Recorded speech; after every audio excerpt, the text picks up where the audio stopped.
अस्सलाम वालेकुम सामीन। 18 जुमादुल ऊला है, 13 दिसंबर है। खबर का उन्वान है मुसलमानों का तो हम इलाज कर देंगे।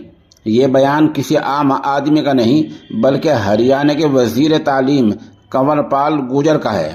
पहले आप उनका बयान सुने और फिर वो बातें भी सुने जो उनके बारे में मुसलमान खुशफहमी से कह रहे हैं।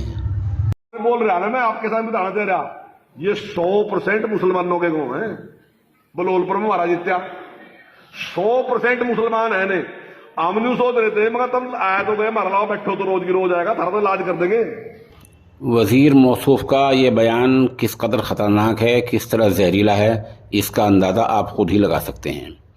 अब उनके बारे में मुसलमान खुशफहमी से या गलत फहमी से जो कुछ कह और सुन रहे हैं और जो बता रहे हैं वो भी ज़रा आप सुन लें। देखो, सबसे पहले तो हमारे जो मंत्री हैं चौधरी कंवरपाल जी, वो बहुत ही मिलनसार और नेक दिल इंसान है।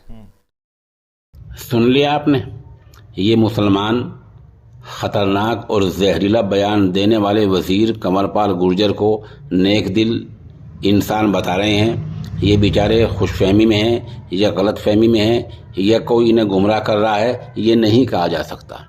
हमें समझना होगा, सोचना होगा कि कौन हमारा दोस्त है, कौन हमारा दुश्मन है और कौन हम पर पीछे से हमला करता है, कौन सामने हमारे सामने कुछ कहता है बाद में कुछ कह देता है। इन तमाम बातों पर गौर करना होगा। ज़मीर भी कोई चीज़ होती है, ज़मीर फरोशी नहीं होनी चाहिए।